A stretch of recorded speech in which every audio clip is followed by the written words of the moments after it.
Hello అండి, good afternoon. ఈరోజు వచ్చేసరికి డే 4 వాటర్ మిలాన్ బీట్రూట్ క్యారెట్తో నేను జ్యూస్ చేసుకొని వడకట్టుకొని తాగేసానండి. ఈరోజు వచ్చేసరికి బ్రేక్ఫాస్ట్ అదే.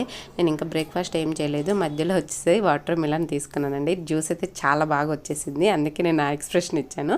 నెక్స్ట్ లంచ్లోకి వచ్చేసరికి పంకిన్ కర్రీ అండి.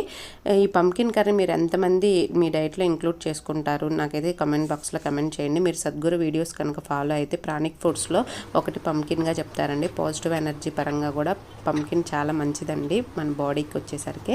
ఇది డైజెషన్ పరంగా కూడా చాలా బాగా వర్క్ అవుతుందండి. నేనైతే మా బుడ్డి బేబీకి కూడా ప్యూరీస్ అప్పుడు పంకిన్ ఇచ్చేదాన్ని, ఇప్పుడు కూడా ఇంకా ఇంక్లూడ్ చేసుకుంటున్నామండి. నేను ఇందులో చూపించే రెసిపీస్ అన్నీ కూడా నేను డైలీ చేసేవేనండి, వెయిట్ లాస్కి స్పెషల్గా చేస్తున్నవి కాదు. క్వాంటిటీస్ తక్కువ తీసుకుంటున్నాను. డిన్నర్కి వచ్చేసరికి ఊతప్పం తీసుకున్నానండి. ప్లీజ్ లైక్ చేయండి వీడియోని. Thanks for watching.